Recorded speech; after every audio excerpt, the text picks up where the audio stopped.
So for this first round of videos, I'm going to brave the harsh wastes of a hopelessly complicated fandom and sacrifice my comments section at the altar of Star Wars. I loved The Last Jedi, as did most people I know, in spite of how the internet in general and YouTube specifically make it seem sometimes, or like all the time. The franchise wasn't overdue for a shakeup quite yet, but I think that's what made it the right time to do it, especially given how safe J.J. Abrams played it with The Force Awakens. Besides, the balls deep fans were always going to react negatively to any changes to Star Wars, and this sort of move was always going to be needed and always going to be hated by someone, and the algorithm was always going to make sure you heard about it over and over and over and over. I mean, look at that thing right there. What the hell is that thing? You think you're gonna see that kind of thing at school? Look at it just lumbering around. It doesn't even... It defies all logic, that thing. Yeah, Rick, I get it. Now, the merits and missteps of The Last Jedi have been discussed at length by far better channels and some far worse channels than mine, so I won't get into the whole thing. I'm a bit late to the party at any rate. The reaction to this movie was, as I'm sure we all remember, pretty... wow. The degree to which people's identities were wrapped up in a series of Space Wizard movies came as a bit of a shock to a lot of people. But like I said, I won't go into that too much because Peter Coffin can and has shed a lot more light on this phenomenon than I can. If you don't know who Peter Coffin is, you should, and you should check out their videos. You know, after watching my videos. You know, attention is currency in the marketplace of ideas, and Papa's gotta get his. Anyway, the controversy surrounding this movie, which is still going on to this day for some reason, was intense, to say the least. And if I'd launched this channel a year ago, I'd probably be engaged in all that. The odd thing that I've noticed while sifting through this controversy is that even among those like myself who hailed it as the best thing since Empire, there's this tendency to feel required to concede The Last Jedi was great, but Canto Bight was bad. But upon rewatching The Last Jedi a half dozen times or so, I have to say that we were wrong. Oh, Canto Bight had its issues, which I will discuss, but it had an important place in the overall story and the themes the movie explored.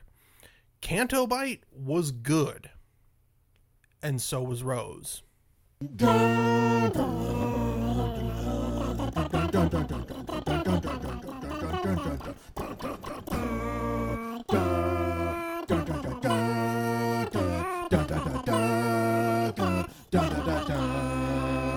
Now, before we get started, I'd like to establish my chops. Or rather, show how much my identity is wrapped up in a series of Space Wizard movies. Before the Disney acquisition, I would consume all things Star Wars. I've seen every movie in theaters since I'm old enough to have gone to see the special editions when they came out. God, the fact that dates me makes me feel old. And yes, I bit the bullet and saw the Clone Wars movie, but I was very stoned, so that helped. When I was about 11 years old, I was homeschooled, and I spent my days doing the following. I would wake up and put on A New Hope. I would spend the entire day swapping out VHS tapes and watching the entire trilogy back to back to back while I went about my day. I wasn't actually doing schoolwork. Fuck no.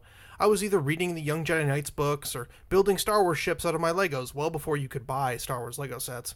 Anyone who's ever figured out that these pieces fit right on tops of the hands of Lego figures to make lightsabers will know exactly what I'm talking about.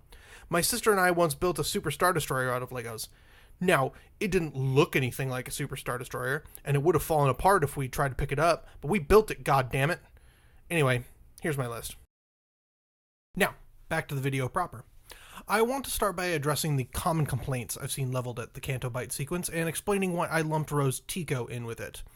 The more I mulled this video over, the more I realized the two were pretty inseparable. Canto Bight is the portion of the movie where Rose was at the forefront of events, and it's pretty clear, at least to me, that the dislike for Rose and the dislike for Canto Bight go hand in hand.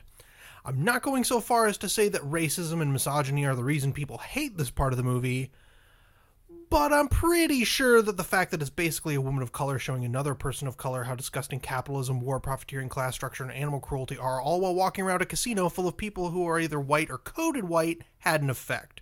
Oh, and slavery. Never forget slavery. Some people are ideologically opposed to the implications of that message and its framing. Those people are wrong, but they do exist and are certainly among those who hate Canto Bight and, by extension, Rose. So let's set the bigotry aside as much as we can for now, and...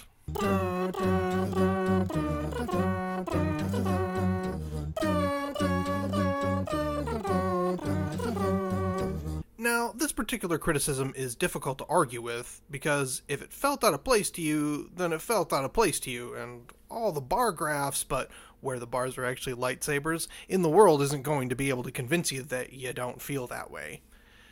This argument has some merit, which I'll get to, but to me, it feels pretty at home. For one, this place looks straight out of the prequels, and the fact that it's been placed dead center in the middle of a trilogy that looks like the OT is something I've loved from the moment that sail barge drifted off to Hogwarts. I love this kind of continuity building. This and the moment where Luke refers to Palpatine as Darth Sidious might have made me pee a little, and I don't even like the prequels that much. Hell, Canto Bight makes those Naboo ships seem less out of place than they did before. Canto Bight brings back that polished part of the galaxy and lets you know it still exists, and all without having to sit through monk councils and parliamentary procedure. Alright, that's it. No more dunking on the prequels. Now this is pod racing! Most importantly, the middle part of each trilogy has had a section where some of the main characters have a moment to step away from the conflict, and it usually shows us something that's at least a little shocking or surprising. It's also usually something that the characters wouldn't have seen unless they stepped away from the conflict. In Empire, they go to ground in Cloud City, something that I think worked far better than the bits in The Last Jedi or Attack of the Clones. And it's here we learn that Vader and Boba Fett were there the whole time, and there is no escape, and that the only black guy in the universe is a real dick. In Attack of the Clones, it's where Anakin and Padme go back to Tatooine, so Anakin can take a trip down memory lane with the flying, swindling asshole who once owned him. It's here we find out that Owen Lars is actually Luke's uncle, which was unnecessary. But we also find out that Anakin isn't just an entitled little brat. He's gotten super dark, and Padme is weirdly okay with this. Even Jedi did this with the Ewok village, where we have Golden God story time, and they're told about the back door to the shield generator. Hell, Age of Ultron did this with the Hawkeye's family farm scene, which was probably the best scene in that movie, despite what was revealed being kinda, well... In The Last Jedi, they go on a super secret drop your ship on the beach and run headfirst into the casino type mission to find the dude who can get them to the MacGuffin machine. It's here that we see that the Resistance inspires hope in the most downtrodden, and that rich people are indeed pure evil. More on that later. Also, dude shows Finn that those rich assholes with no morals sell weapons to whomever, that there's very fine people on both sides, and no such thing as good and evil, and Finn should not pick sides and go gray because that's how the universe works.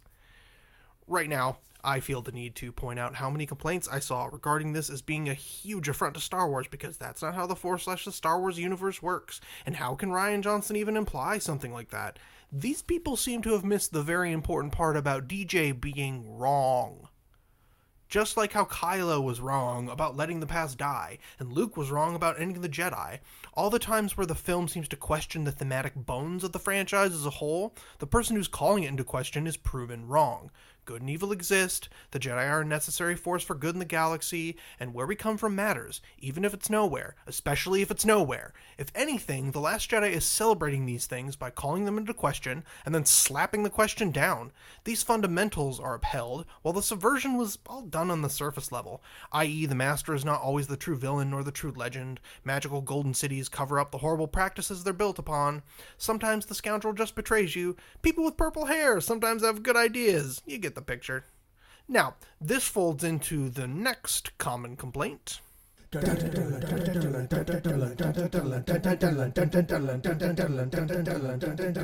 is just not true.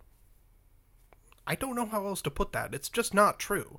Canto Bight is both essential to Finn's arc and to Rose's character. She doesn't really get an arc, but Poe didn't get one in The Force Awakens, so whatever, I guess.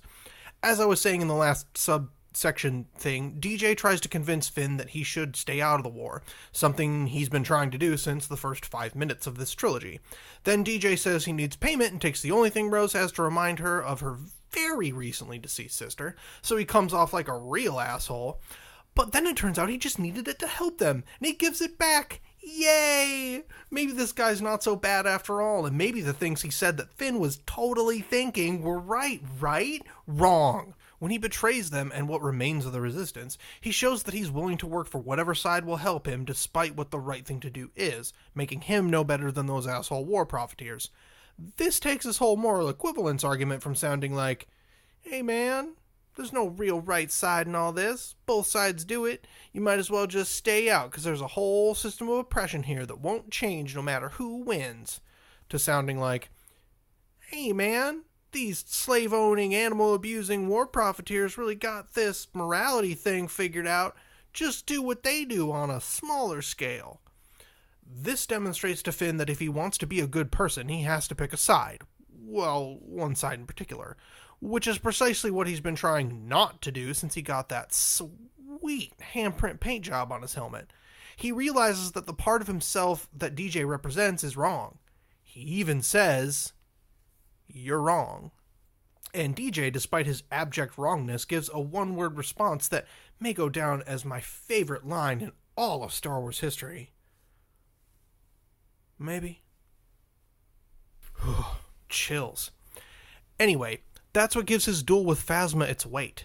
This is the moment where he decides to join and declares himself rebel scum. He shows his commitment by trying to sacrifice himself to destroy the cannon, and Rose making the fuck out with him shows that she, and by extension the Resistance, now trusts and accepts him, among other things.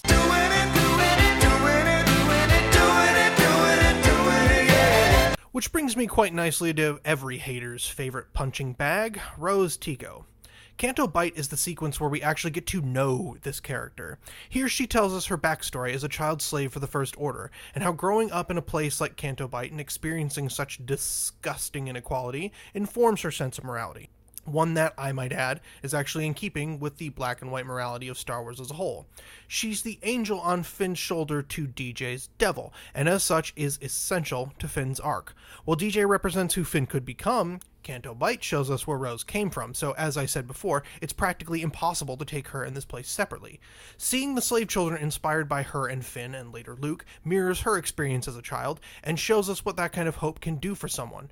As a result, Rose is a person who will sacrifice the last piece of the only family she has left, break into what is arguably the most dangerous ship in the galaxy, and ride puppy-faced horse camels through casinos in hopes that she and her allies can bring about a galaxy where no one has to grow up like she did ever again. Jar Jar Binks got smacked around, had a submarine panic attack, and eventually gave the fucking Emperor everything he wanted. He doesn't even come remotely close to the moral depth of Rose Tico. Be like Rose.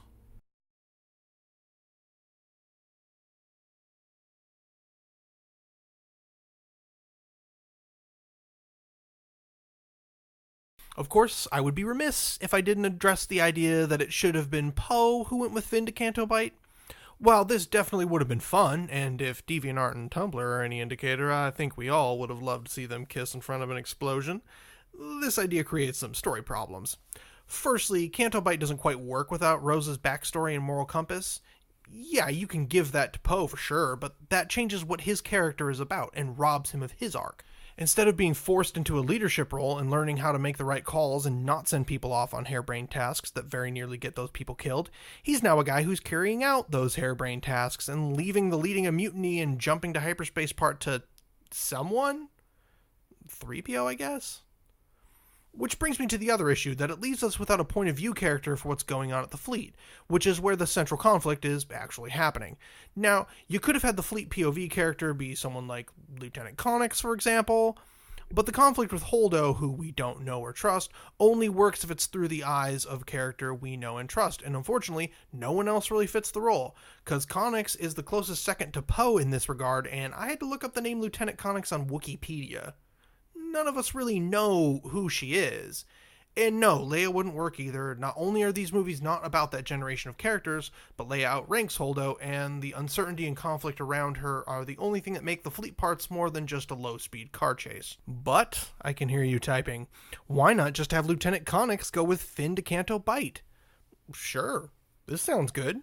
That way Poe keeps his arc and stays with the fleet. I really like Billie Lourd as an actress, and she's Carrie Fisher's daughter, and this way we can actually get to know this character. But wouldn't that just make her Rose, then? I mean, if you were about to suggest this as a fix, as I've seen people do, maybe you should think about why you'd prefer a traditionally attractive white woman to a non-traditionally attractive woman of color in that role. And for the record here, Kelly Marie Tran is attractive. I'd like to see you look hot in a dumpy brown jumpsuit. And that segues me into the third and probably most common complaint.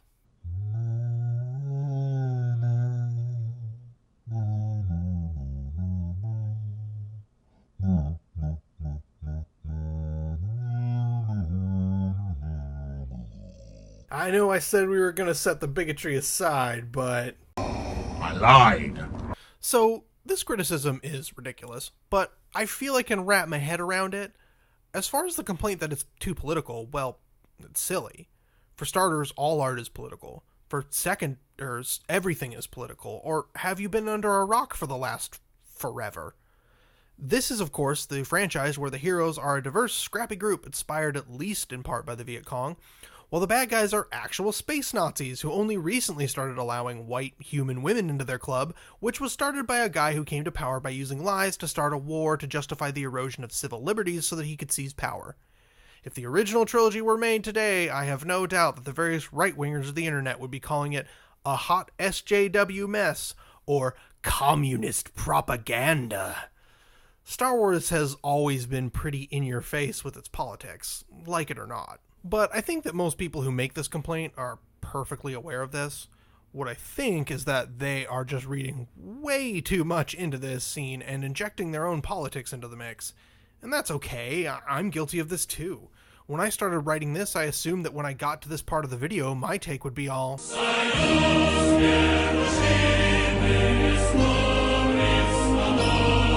but the more I thought about it, the more I realized that I was watching a Rian Johnson movie, not a Boots Riley movie.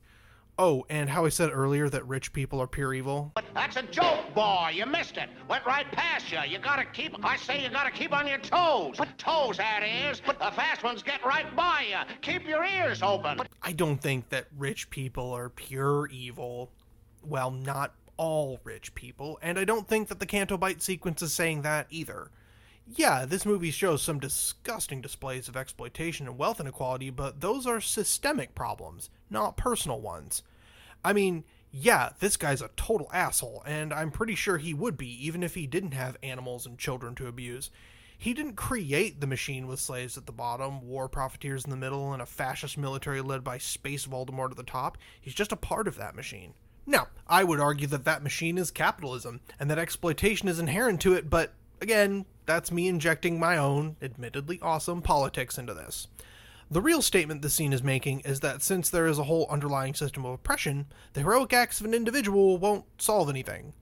Sure, Finn and Rose could take out that asshole slave driver, but it's guaranteed that he'd be replaced by some other asshole right away. Even if they could have freed the children, it's guaranteed that they'd be replaced by fresh slaves right away. We know that the fathers are just going to get rounded back up, and those obscenely wealthy folks will have all the damage repaired in no time. Those minor disruptions won't ultimately matter, because the underlying demand for and capability to make a casino run by slave children will remain, which is why it seems off when Finn says, "It was worth it. To tear up that town, to make them hurt."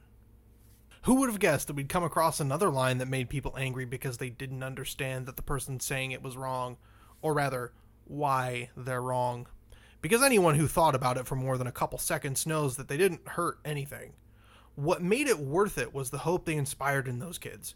Broom Boy stands defiant at the end of the movie as a result, and you just know my boy is going to lead a slave revolt one day, and he won't be alone. That is what it takes to topple corrupt hierarchical systems. Unity, solidarity, a shared rebel spirit. A couple people crashing wildly through town only matters in as much as it serves that revolutionary spirit. Finn still hasn't learned this by the end of the movie. His attempted sacrifice showed his growth, and yeah, it was heroic, but this movie is trying to tell us that heroics alone are bullshit. So when Rose says, that's how we're gonna win, not by fighting what we hate, but saving what we love. She's talking about more than that one moment. She's talking about strategy, not tactics. It wasn't about smashing a gaudy city, it was about fomenting rebellion. It wasn't about destroying a cannon, it was about living to fight another day. Hope and solidarity over heroics. So the next time you see a dumb meme about this line, you can explain why it's dumb. please do, because Rose is fucking awesome, and people need to stop fighting it and start accepting it. Now, maybe you got all that without me ranting it at you, and you just think that it's too forced or on the nose or poorly executed. Yeah, well, that's just like, your opinion, man. When I saw the Canto Bight sequence in theaters, I had a feeling it was going to be seen as Rian Johnson smacking people in the face with the social justice stick, because these days someone always feels this way about practically everything. People who feel this way were always going to, and again, I'll reference those lightsaber bar graphs that won't change anyone's mind. If you think that the dialogue was corny or just plain bad, it's probably because this movie features some of the best dialogue to ever be in a Star Wars movie, specifically any scene that Rey and Kylo have together. When you move away from that and go back to normal Star Wars level campiness, it can be a little jarring. If anything, this is a valid but minor criticism of the movie as a whole, but not really one of Rose or Canto Bight. Honestly, all Star Wars dialogue before The Last Jedi was bad, with the exception of every time Harrison Ford was allowed to improvise, and most of The Last Jedi is simply carrying on that grand tradition. I'm haunted by the kiss that you should never have given me. Most of the other complaints about the execution of Canto Bight really break down to nitpicks. The father years crashing through the casino didn't look as clean as it could, or why didn't they just park in the grass, or BB-8 shooting coins was dumb. Some of these are valid, but all of them are boring, and certainly second or third order problems, but not first order problems because those are all happening on the Supremacy, am I right? Nitpicks are fine, as long as you recognize that you can pick apart pretty much anything to death, and if it's consuming your every waking thought, maybe you should put on some smooth jazz, take a bath, and read some Marx, or some Timothy Zahn. Just a suggestion.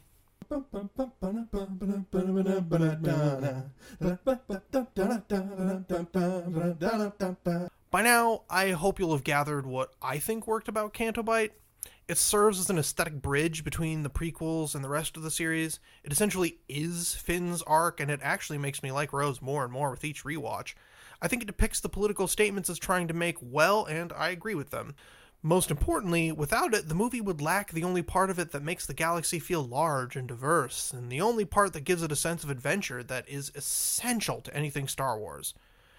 My biggest issue with Canto Bight is that I think it missed a couple great opportunities, and this is where I think I will find some common ground with those who felt that this bit felt out of place in the universe. The most glaring of which is the fact that in a setting that is packed to the brim with all kinds of aliens, it didn't feature a single legacy species. Honestly, it really upsets me that they didn't even bother to throw in a Twi'lek or a Nemoidian or a Rodian or a Devaronian. They look like Satan, for Christ's sake. A Kaminoan would have looked great standing 3 heads above everybody in the background, but what the casino really needed was a hut. Nothing says disgusting, rich, gluttonous asshole like a hut. I did notice this one alien who kinda looks like a Quarren, but not enough to count in my opinion. And someone should definitely have been playing Dejarik. Just saying. The other missed opportunity is that when they decided to have slave children racing for people's entertainment, they didn't make it pod racing. Yeah, you lose the animal cruelty moral, but, and this is not me trying to downplay the importance of that issue, I think it could have been dropped without sacrificing the whole exploitation message. I imagine it this way. You slightly age up the kids, have them riding pods, or Swoops would work too, and when Rose and Finn escape, they run into these pre-teen to young teen slave kids. They debate whether or not to free them because they don't have time and they can't take them with them off planet, but the aged-up broom boy says, no, we don't want to leave. We want to fight. We want to resist. Like you. We'll help you out and stay here and fight these rich assholes.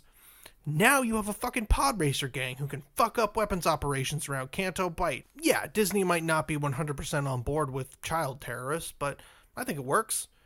Maybe I just really wanted it to be pod racing. Oh well.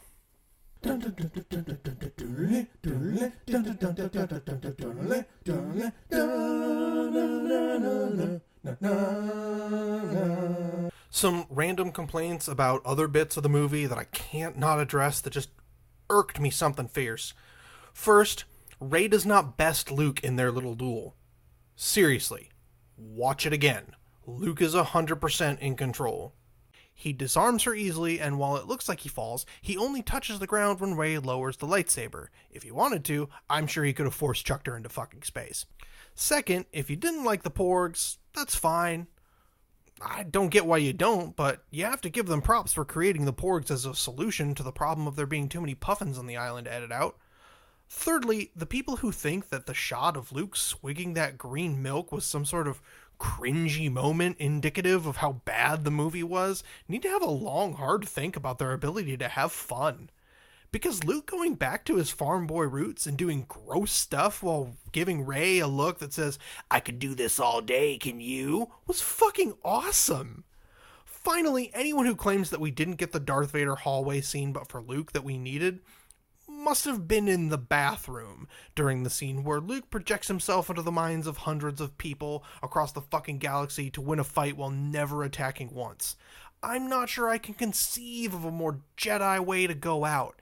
He put Obi-Wan to shame with that shit. And yes, the strain killed him. He didn't die for no reason. They established how difficult that technique was at the beginning of the fucking movie.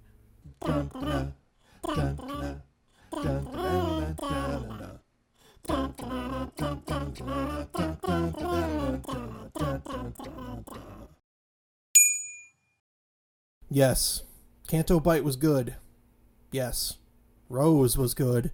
And yes, The Last Jedi was very, very good. Could they have been better? Sure, but not by very much, unless you want to redo the entire movie, and my god, people really want this movie to be redone.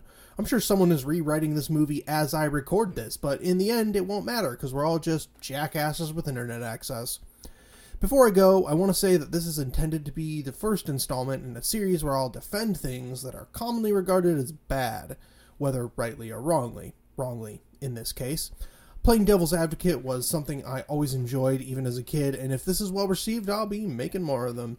So, like if you liked this, and subscribe if you want to see more, and share if you think you know people who aren't sick of hearing about The Last Jedi.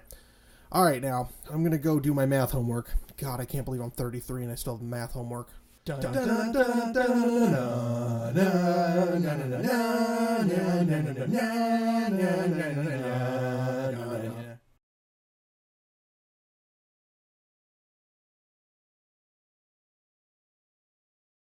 Now this is pod racing.